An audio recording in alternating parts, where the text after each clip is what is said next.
Pharmacy also stock vitamins and supplements, personal care items, toiletries, children and adult pampers, and much, much more. And of course, get your prescriptions filled by a friendly and professional pharmacist. People's Pharmacy. Come in today and let us serve you. Your health matters. How much do you know about what makes up a healthy lifestyle? Your health matters. How do you define good nutrition? Join Dr. Gerald Thompson, physician, specialist, and notable environmental conservationist, every Wednesday, 8 to 9 p.m. here on WeFM 99.9. Your health matters. Ask Dr. Thompson any burning question you have related to health. Your health matters. Dr. Thompson will examine healthcare, highlight important environmental issues, and look at what's hot in science and technology and the next wave of emerging diseases and health trends. So this and every Wednesday, join us 8 to 9 p.m. here on BFM 99.9 because your health matters. Your Health Matters is sponsored by People's Pharmacy. Good night and welcome to Your Health Matters with your host, Dr. Gerald Thompson. Good night, Doctor. Ready? Good evening. Good evening to everyone. This is Your Health Matters. And this is Dr. Gerald Thompson on the program, 8 p.m. I would love to say every single week, but boy, sometimes. Guess what? I just got back from Europe tonight, this evening on Virgin. And I am suffering from jet lag. Let me tell you something. I have so much jet lag. I don't think you all understand how much jet lag I have. I need matchsticks to keep my eyes open. But hear what I said to myself when I got home. I slumped down in a couch. I can't sit down in this couch. Within a few seconds, I'm going to fall asleep. I need to ensure that the show goes on. The show must go on. And Your Health Matters is too critical. Where was I? I was in Vienna, Austria. And I met a wide number of persons on various subjects related to cannabis, related to the World Health Organization, with a number of things. But I want to talk about just one aspect of what I picked up, because there was a presentation from the Secretary General of the World Health Organization. I don't know anybody who knows that. His face was pretty popular during the time of COVID, and his name is Dr. Tedros. We know him as Tedros. Dr. Tedros Adhanom, and this is the tongue twister, you know, Ghebreyesus, you know, and let's call him Tedros. That's easy. I would like to call him Dr. Ghebreyesus, Dr. Adhanom, Tedros, but hear mine. But he made a presentation that the World Health Organization, the preeminent global international organization that monitors and deals with health, no matter what you're going to say about them, they are involved in a whole ton of programs around the world. And he is saying that they have to have 25% immediate cuts. This is primarily for two reasons. One, the US withdrawal from the World Health Organization, and the dismantling of USAID, which focuses a lot on health, and they were facing their own budgets from contributions from countries. But if you're facing your own, problems of raising funds, and then somebody cuts you 20, you will make 25% cuts in the first instance. They need to make, they're going to be making close to about 45% cuts. But in the first instance, to stem the flow of blood, to stop the flow of blood. As doctors, we do all kind of things to stop the flow of blood. We're sewing it up straight away. We got to stop it. We got to squeeze on that artery, stop that flow of blood. Something, put on something called a tourniquet, tighten it up and so forth, stop that flow of blood. If not, things will leak out, the blood will leak out. Well, the World Health Organization is in a crisis. Let me put it that way. And let me go through what the World Health Organization does. The World Health Organization has a major program about one of the world's most common diseases, malaria. And as a result of the cuts they're going to make, or they have to make, there's going to be 15 million more cases of malaria this year. And of that, the World Health Organization funds not just the diagnosis of malaria, in the field, testing for malaria, testing somebody who comes with a fever. There's going to be limited testing of people with a fever. So what is it? Is the flu? Is it a cold? Is it malaria? And the medicines to treat it, major cuts. And of course, the insecticide, treating the areas that breed in the mosquitoes. People call, there's more fog in here and fog in there. But boy, mosquito nets, distribution mosquito nets, and fogging and so has been the staple in many, many countries in this world. And if these things are not available or there's a delayed delivery, 15 more million cases this year. That's malaria, But let's not just talk about malaria, HIV. I don't know if people understand how much the World Health Organization is involved in HIV. In the 90s, I remember CP sang a song indicating that AIDS is a death sentence. Today, it's not. You know what I mean? Because their medication, and again, testing, again, the funding of what they call PEPFAR. This was President Biden Obama's emergency plan for AIDS relief. We had COVID as a pandemic. The pandemic of COVID, of AIDS is still going on. HIV is still going on. It's in all countries in the world. It's a pandemic, right?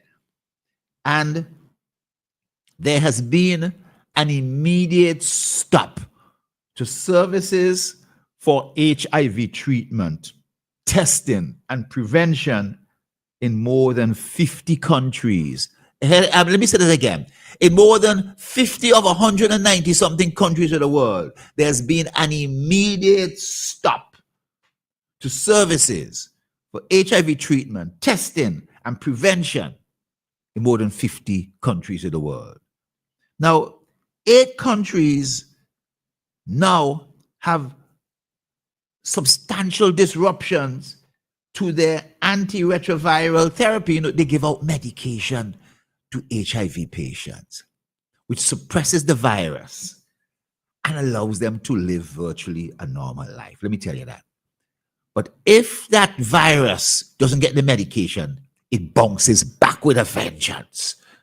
And something called the viral load, the amount of viral particles in the blood start to bounce up.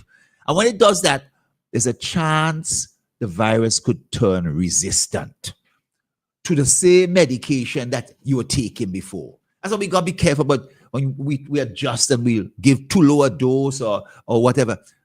We are going to have I got to say, we got some serious shit with HIV disease, And, 20 years of progress has been made.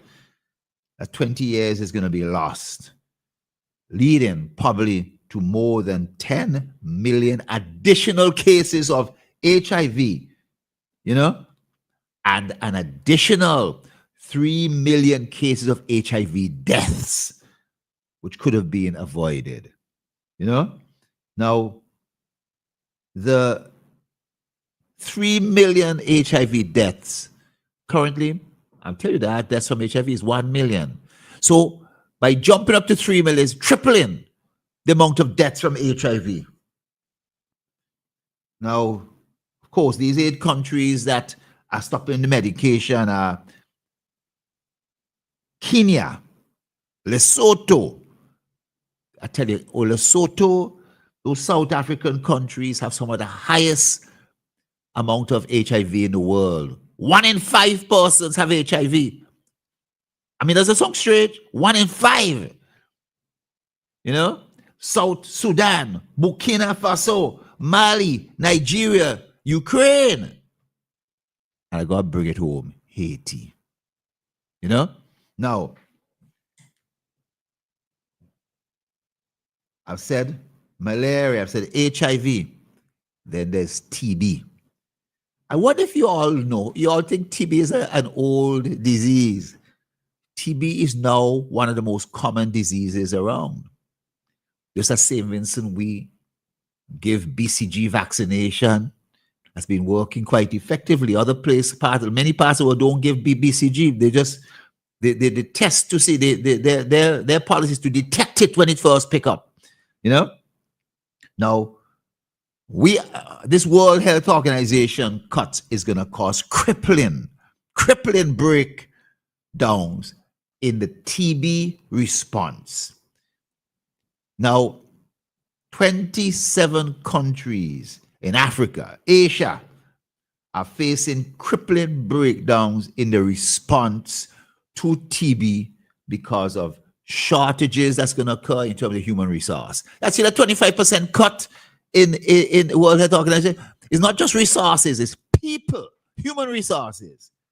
You know, human resources. The system is likely to collapse. And when TB starts to spread, boy, especially, I got to say this very carefully. There's something called multi-resistant TB. We don't have drugs today to treat them. Those TBs are drug resistant, multi-resistant. They're just resistant to 1 drug, 2 drugs, 3. They're resistant to almost 7, 8, 9, 10 drugs. The drugs that I have been used to treating TB with, they're resistant. And so the best thing is not to catch TB in the first place. Because if you catch a multi-resistant TB, how are you going to treat it? How are you going to treat it? And you're going to spread it. You know? Serious stuff. Treatment from immunization. Let me tell you. COVID brought a major dent in the look on immunization, trust for immunization. Because vaccines we use, people not only think that the COVID vaccine was bad, but they think all vaccines are bad. All vaccines. Measles, mumps, rubella. In the United States, there's been an outbreak of measles. There have been 2 deaths. There have been a huge jump in certain states in measles because people are allowed not to get the vaccine. In St. Vincent, we have a 99.9% vaccination rate. So that ain't going to happen unless certain people get their way. You know, I got to say them Tusians and so forth get their way. You know what I mean? I shouldn't say that cause a country, but that's the case. That's the case.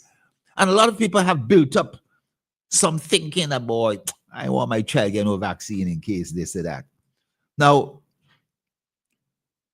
the World Health Organization head of the immunization process has said that the cuts to immunization programs are going to be life-threatening, right? And there's an estimate that there will be hundreds of thousands of additional deaths as a result of the lack of getting immunization to certain people. I think certain countries buy their vaccines. St. Vincent buys their vaccine, but a lot of countries with rural communities where people are at risk, you know, these people, if they don't get vaccinated, a measles, mumps, rubella would sweep through. And all those who ain't get measles, people think measles just gives you some spots on your skin. Measles, pneumonia is what causes death. And then if the measles virus gets to the person's brain, the child's brain, it turns that child's brain into porridge. Porridge. They don't have it's like a big porridge. It destroys it, it causes encephalitis. These are serious, serious things. Now, the World Health Organization budget, you must know that about 24 million people living inside crisis areas. Talking about in the Congo, in Palestine, there are many parts of the world where there's conflict, or there was conflict over the last 2, 3, 4 years that they haven't recovered yet. People still in camps. Well, you know, the more than 2,600 health facilities and 12 humanitarian crises have already suspended operations. I want everybody to hear that. Since the United States withdrew its money and its funding, 2,600 health facilities and 12 humanitarian crisis centers run by the WHO have closed down. They had to suspend operation.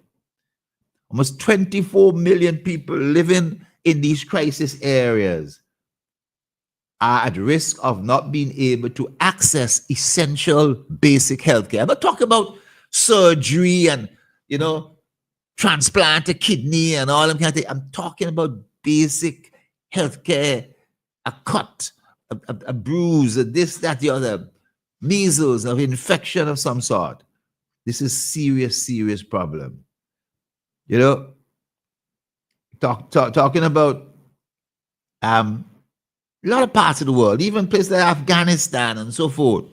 These things are serious. You know. Now, what's that? We have a call. We missed it. If a person could call back, please. I would love to get your input. You know. Now, United States have been calling. They ain't giving money unless the WHO restructures. They feel their influence from mainland China was too much. Let's take this call. Hello? They ain't giving money unless the WHO restructures. Hello? Yeah, influence from mainland China. Yes. Yeah. Good evening. Good How are you? night. Good night. Good night. Wait, hold on a while. Yes, it's true. Yeah, Doc, how you doing? Not too bad. Well, I'm back in the land of the living. You know? Well, that's good. I just hope you bring back anything for us that we don't need. Well, put this way. Remember, remember. You know, I'm a infectious disease and a public anything health could happen. specialist. This is something, Dave. I think this day and night. So I am the least person who could bring back something. It could be the case, but let me tell you, I'm the least person to bring back something. You know All what I'm saying? right. Well, I'm happy to hear that. But you know, I'm happy that you're giving statistics Yeah. from whatever source or sources, because really and truly, we need people like you who are following all the developments where in terms of health and so on. Because I hear some things myself because I follow. I'm a current affairs person in terms of trying to get information from wherever I can get it. I mean, I know you also have those people who really who indulge in fake things and so on, fake news or fake whatever, especially if they have an agenda. And that's the dangerous thing about you know, about some of us in the world. It all depends on whose side you're on, or whatever the agenda is. But the point is, where our health situation is concerned, and that's why, I mean, I never took the what they call it, the vaccine at the time for what was the vaccine for again? COVID pandemic. COVID, yeah, COVID-19, COVID. Right. So, I mean, the way that came upon us, and that's the thing, we as people, we also have a mind of our own. Sometimes our minds can take us to places that we think would be the safest place for us to go, and otherwise, vice versa. Right? So, I mean, when I recall how this COVID thing came upon us and so on, as though there was, there was some. That's how I felt. Yeah? I am just explaining my feeling. Yes, yeah. But There was. But let me Dave, let me give you an example. There could be a fire in a building, and the fire could be accidental, in that an electrical problem or something like that, or it could be willful. It could be arson. It could be arson. Somebody set the fire to create problem. Yes. Now, we could debate: was this arson or was it an accident? Arson, accident. The two A's: arson or accident. Arson or accident.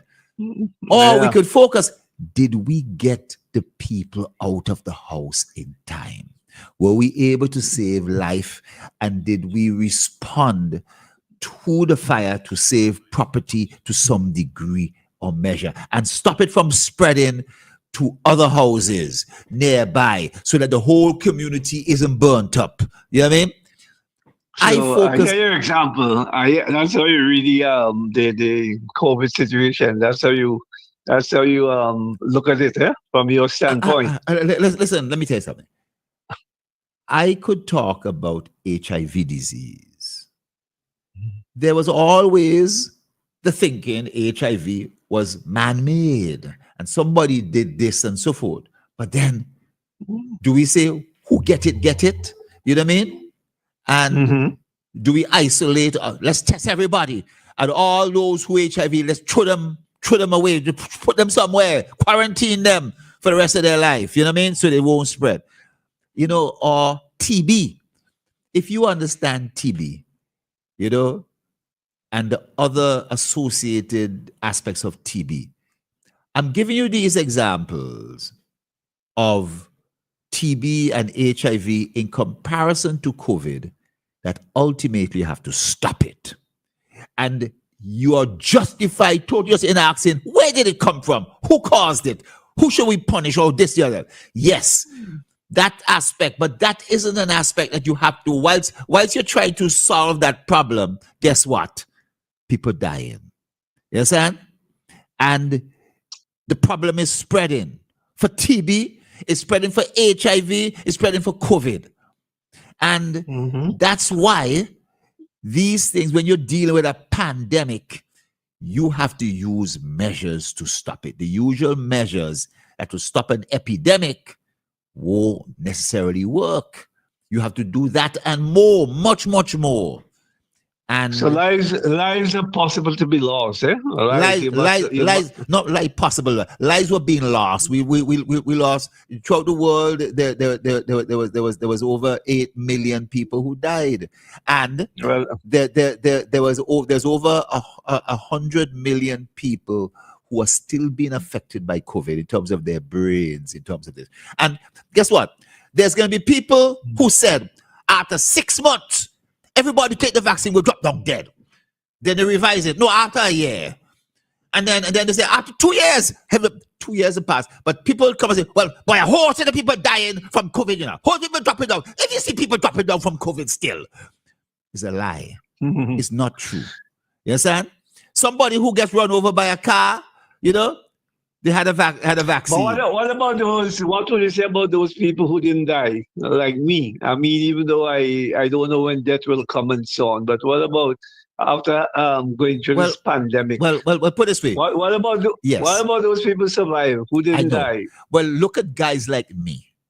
I was the second person to get a vaccine. I got a repeat shot of vaccines. I got a repeat shot again. And so I got it. So you have examples like guys like me, right? Who got it and survived. And they have examples of people like you who survived. Let me tell you, we've now discovered a gene defect that persons with HIV won't catch the HIV, you know. There are people who hang around. I have been around so much TB patients, but tell you, Dave, I put on triple mask. I put on special mask and so forth because I ain't want tests to see if I name man.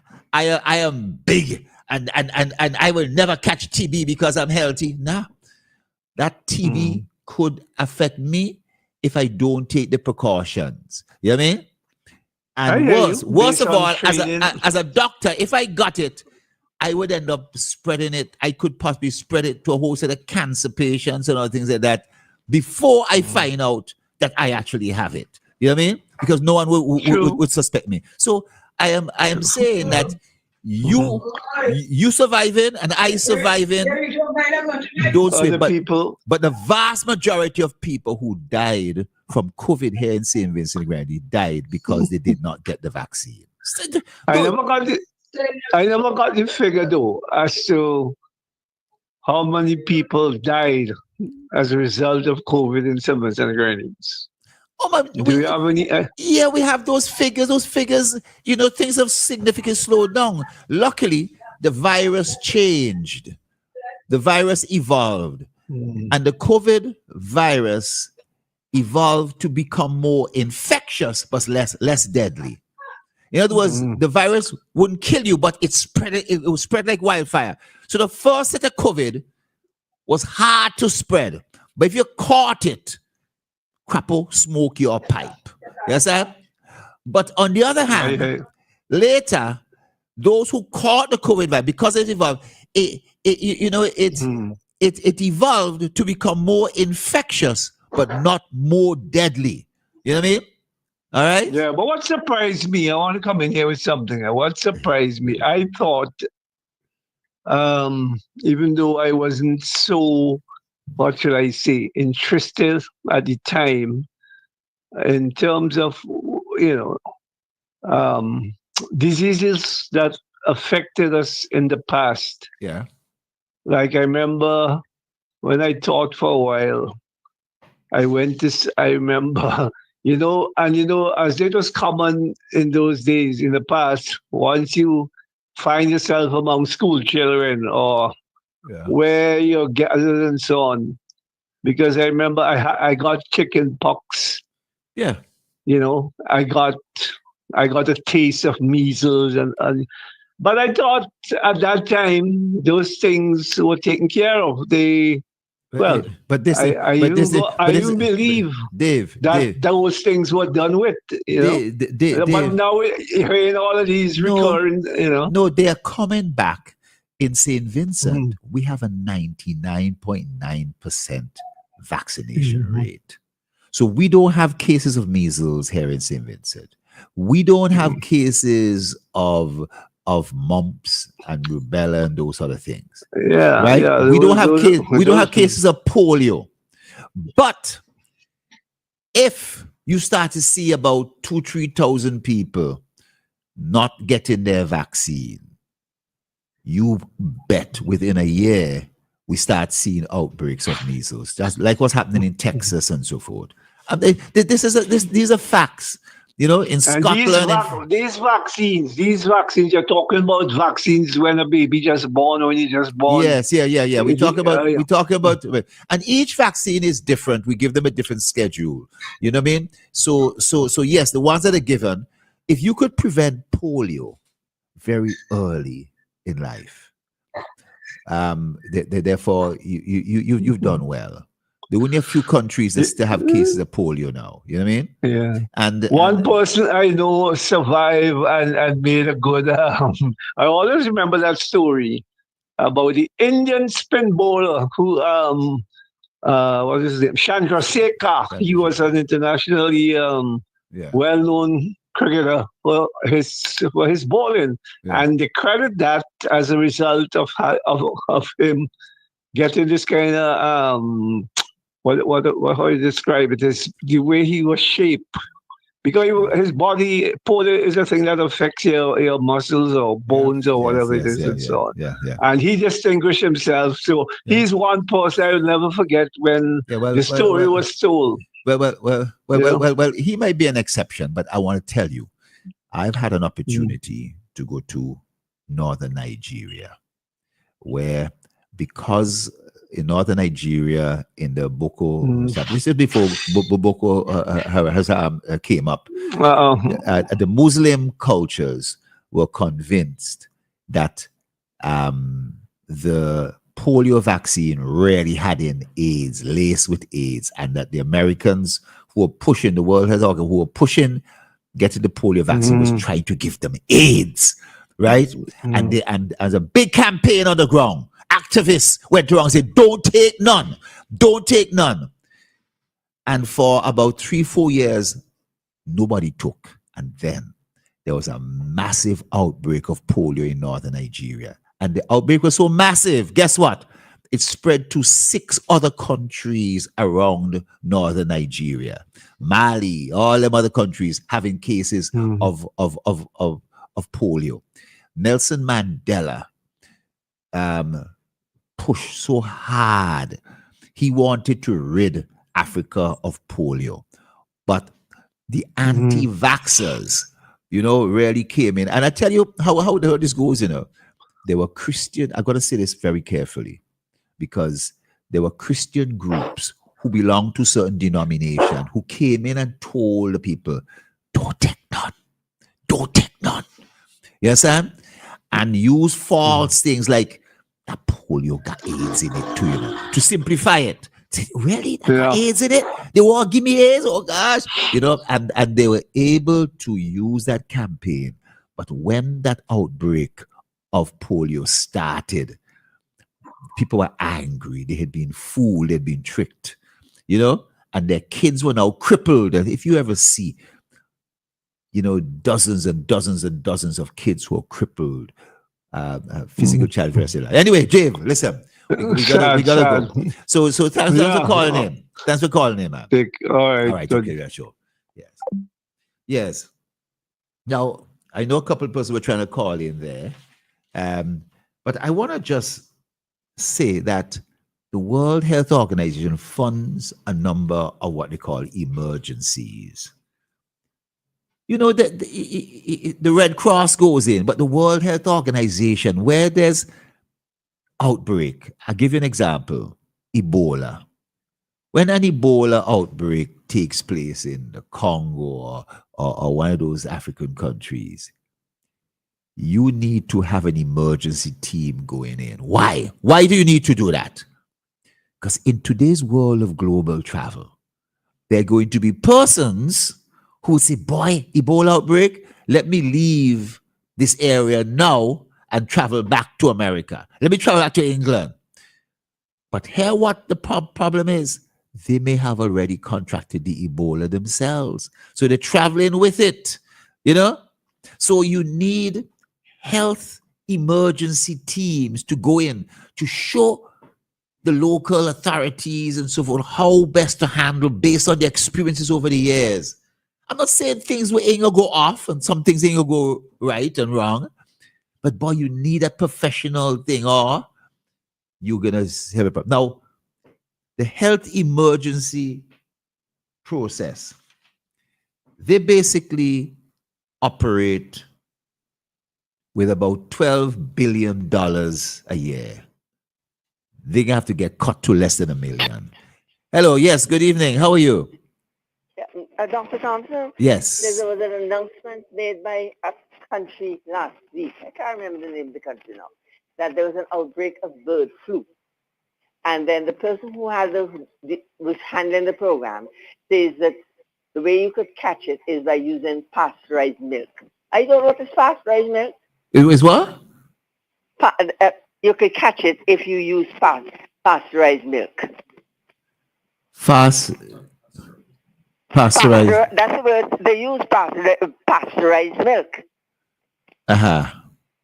Yes. And I don't know that I know what is that. No, I'll tell you, are you sure that was bird flu? There are a number of different diseases. Let me tell you. It was bird flu anyhow. Not to worry, Dr. No, Thompson. let me just say this. Now, No, but I can listen to you off air anyhow. okay, good, yes, yeah. Now, I don't really know of it, but we get worried by when there are certain diseases that affect meat, you know, and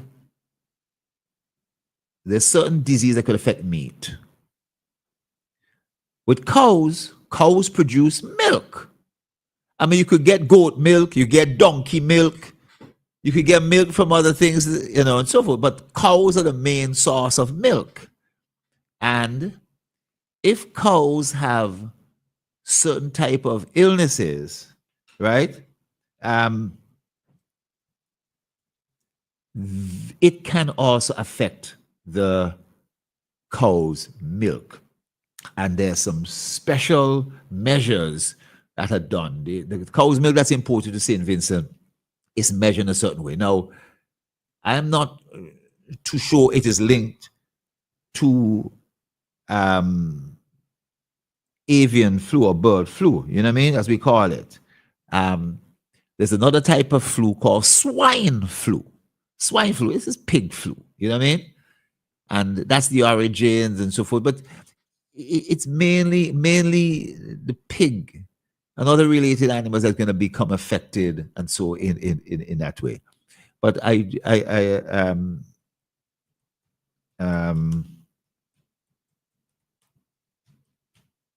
can't really confirm that.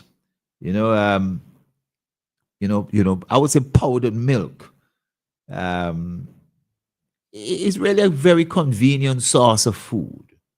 And it is susceptible to contamination sometimes by certain bacteria. Salmonella, you've heard of, you know, listeria, all these kind of things. But not necessarily any of these things like bird flu. But I'll check that out, and I'll try and get a little bit more information on that to see exactly where that source of information might have come from. But I think that, you know, they may have added that to talk about some other type of illness, you know. But wherever there's emergencies, whether it's a bird flu, a swine flu, an Ebola, the World Health Organization comes in and brings in a team to track it, to monitor it. And when a team is not on the ground, when they can't track it, we have problems. We got serious problems, you know? And let me just go back. I just looked up. Wild bird flu H5N1 has been detected in dairy cattle. Pasteurization effectively kills the virus. And the FDA has found no evidence of live infectious virus in pasteurized milk, including powdered infant or toddler formulas. You know? Now, I imagine that this this can be a problem. Now, here was it.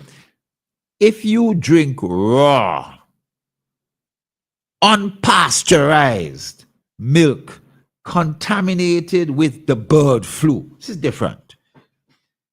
There's a risk that you could become infected with it. Now, hear what I said there. The question that was asked was in relation to pasteurized milk. But they said bird flu primarily affect birds, but we now know they go on to can affect other animals, reindeers, deers, other things and so forth. Catch them. Do you know a number of other animals caught COVID too? Did you know that? But we're talking about bird flu. We shifted to talk about bird flu as part of discussion of emergency. And if a cow, the female cow, is producing milk, as that flu, as the cow catches flu and the flu is circulating in the body, it will reach the breast of the cow and get into the milk system too. There's no doubt about that. And if somebody comes and drinks that unpasteurized milk from a sick cow, it could be a problem, you know? But if the milk is taken and pasteurized, there is not going to be a problem in relation to that. And this is clear. The virus ain't gonna. We don't have a bird flu that is from milk that's resistant. If that was the case, people catching bird flu directly from the exposure to birds, let's say from chicken, and which is a bird, you know, and from birds in the wild and all that kind of thing, we'll be seeing people drop it down like flies. That's not really happening. You know what I mean? So drinking the milk of a cow that might have gotten caught up, unpasteurized, you drink the milk, does it smell good and taste good, or you know, and San Djokovic, he drinks donkey, he eats donkey cheese and donkey milk. That's it gives him his prowess and his ability to play tennis, they say. You know what I mean? Donkey cheese. But there's no evidence that pasteurized products will cause any problem. Let me make sure I decide, let me clear that up. You know? Unpasteurized, drinking it raw, drinking it natural, you hold the breast, you hold the cow's breast and you squirt it, you pull it down. You ever milk a cow there? I've milked a cow before. And you pull it down and you get the milk coming out, you squirt and so forth. And then you say, you know what? This cow is sick. I know this cow is sick. I may drink that milk. You know, maybe the milk might give me some resistance. Don't do that. Don't do that. It's not a character. But pasteurize the milk a little bit, man. You know what I mean? It might taste slightly different, but heat it up. Heat it up. That kills off the virus. The heat alone kills off the virus. You know? So, the thing is, it's another caller coming through. Hello, good evening. Dave, how are you? Yes. So, the thing is, we're not hearing you properly. We're not hearing you properly. Maybe turn on. I don't know if we get a feedback. Turn on the radio, Dave. Yeah, go ahead. Go ahead. Yeah, go ahead.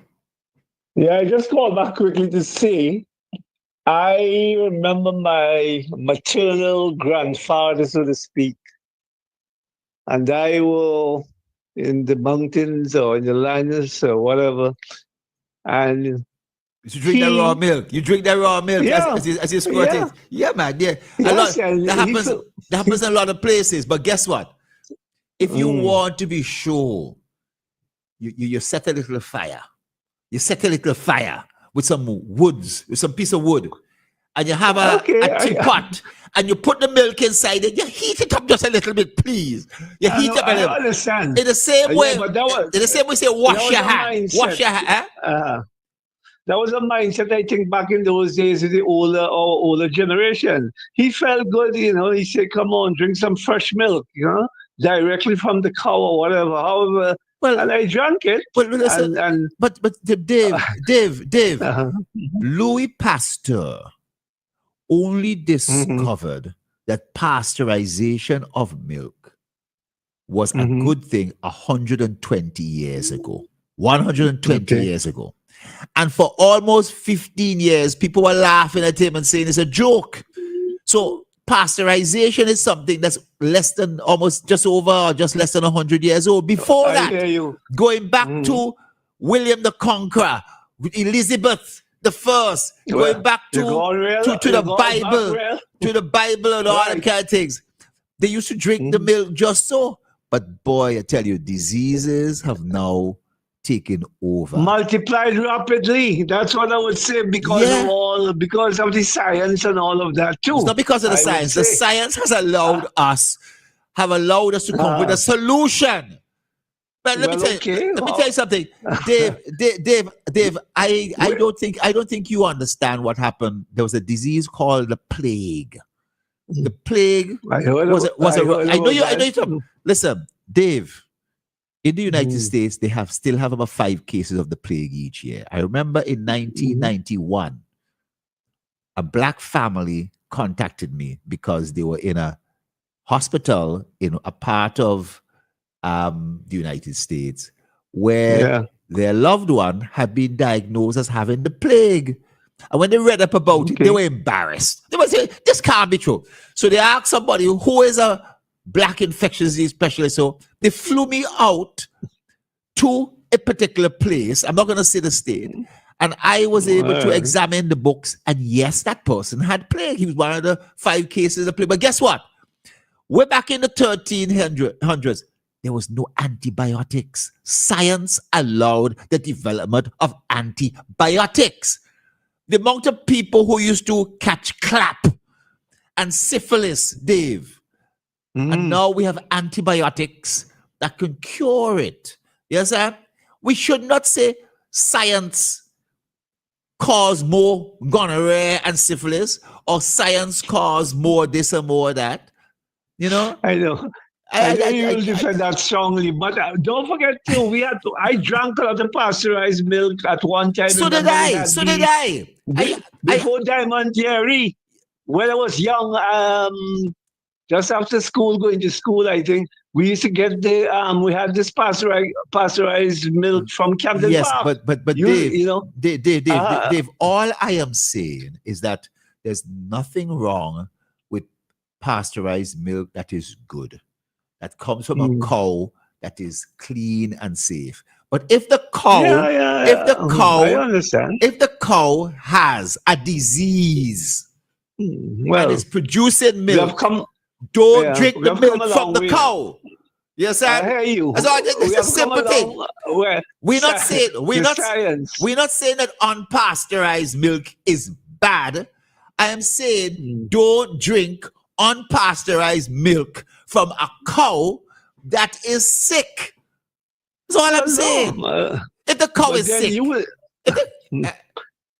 You wouldn't even know if the milk, if the cow is sick. Sometimes when you cook, the cow looks. that's right. You might That's think, right. You, You might won't know. think you have a healthy So cow. some people will catch it, but after a while, when you catch it, the rest of us know that cow was really sick because Dave caught it. So we ain't drinking the milk that Dave drink. Yes, sir. So We ain't That's drinking. what we So learned. so we always says thanks, Dave. Thank you very much for helping us to know that the cow was sick and the milk was bad. You could go I hear ahead you. and drink. You could go ahead and drink the milk as a test case. That's what happened We now. love that. That's what happened Do now. it. You ain't get me to be That's the what be the happened. test case for you. By the way, I just want to ask you this: what about pork? There was a big thing at one time. I remember about pork in this country, and of course, Seventh-day Adventists say they don't eat pork, even though they might eat the ham. Right? Long ago, again, there would have But been is pork? Would you eat pork? I eat Do you pork. recommend I do pork eat pork. highly? I Pork is actually good meat. It's actually quite good meat, you know. Well, Compared not to all beef. Physicians would agree with you. If saying that, I somebody could tell you that. offered me beef and some people offered me pork, I would do it. Now the Mm. thing about, we love roast pork, but the important thing is you should not burn the pork, burn the meat. Some people burn the thing really intensely, and that can be bad for you in a different ways. Okay. But we could go on all evening, Dave. The point is that Yes, all right. is sick pig, is sick chicken, is sick Anything cow. that is sick.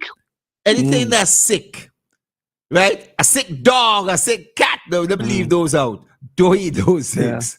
All right. Because if we know certain people are sick, we won't do anything with them, right?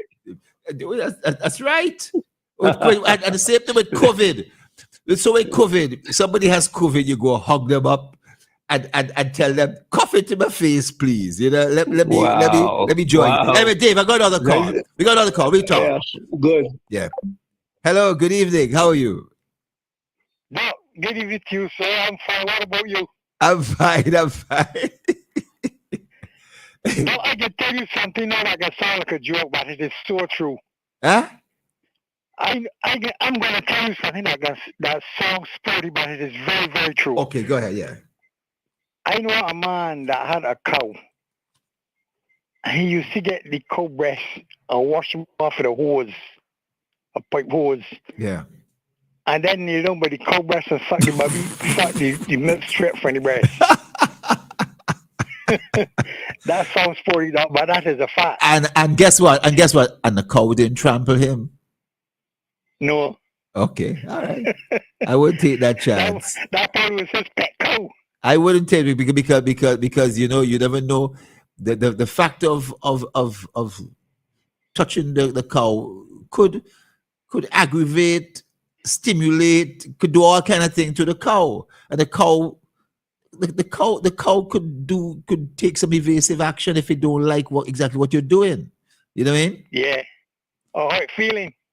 How it's feeling? Yeah. So I mean, no. Listen, cow's milk for thousands and thousands of years, cow milk have been drunk. It's just we didn't have that weight of diseases that we might have, and we didn't have the ability to make it more pure. If you're gonna drink pasteurized milk versus unpasteurized milk, drink the pasteurized milk.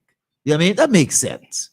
It doesn't mean if you drink the unpasteurized milk, you'll come down with disease. No, doesn't mean that. Now, something else I want to say to you. Yeah.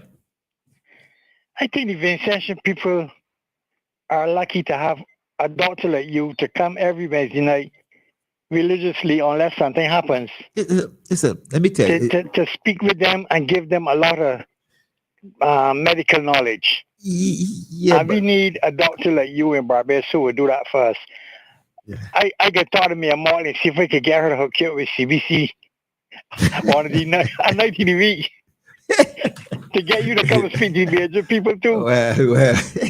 Well, you see, I tell you, sir, there are lots of doctors who do that. Some do it on an individual basis, one-on-one, with some privacy, they're able to get into more detail. I throw out some general stuff that is supposed to make people think and try and change some behavior, change some ways of thinking. It's hard. I mean, you heard my discussion with Dave, and there's a thinking that, well, science is the thing that causes the problem. I'm never going to say science has not caused the problems. It can do in the wrong hands or in unsuspecting hands. But science. So we are saying then that science could be a force for good. How shall I say? A force for good. Science could be something that can solve a problem or create a problem. No, but I want to say the majority of times science helps the problem. Right? Right. I'm going to say that in the old days when they thought science was saying, let's let some blood. If you're sick, if you got a disease, let's cut you and let that bad blood run out, right? That was false thinking. It killed a lot of people. You understand? Yeah. And when they let the blood run out and the person died, they say, boy, we didn't let out the blood fast enough or quick enough. You understand? But Or maybe they let out too much. they shouldn't let out blood at all. That doesn't work.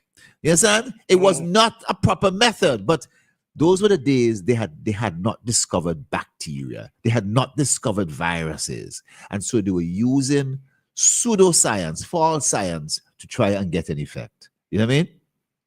Yeah. Anyway. So, But before I go though, I am very, very serious when I tell you that I would like to see you hook up with CBC, the radio station in Barbados, to do a night for us, like what you do for the Vincentian people. And the Vincentian people are very lucky to have a doctor like you that will come religiously every week and speak to them on medical matters.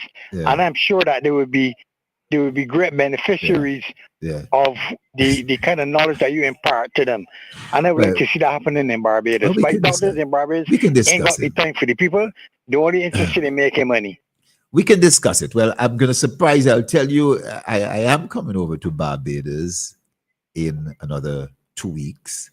And that's going to be very interesting. Let me stop there, right? I am going to be coming over to give some talks and so forth. So let me stop there and not be premature about that.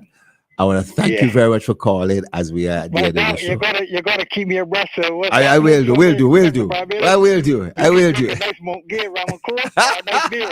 All right. Okay. All right. Yeah. I will put 2 drops in a glass with a whole set of water or Coke. You know, because all right then. Yeah, another ice. We can talk. All the best. Take this in. Yeah. Right. Well, I think we've come to the end of the show. And boy, jet lag beating me. Jet lag. I don't talk about jet lag, but not enough people really travel to benefit from that. But boy, I tried every single thing. So until next week, I want to bid everybody a very, very pleasant good evening and good night. People's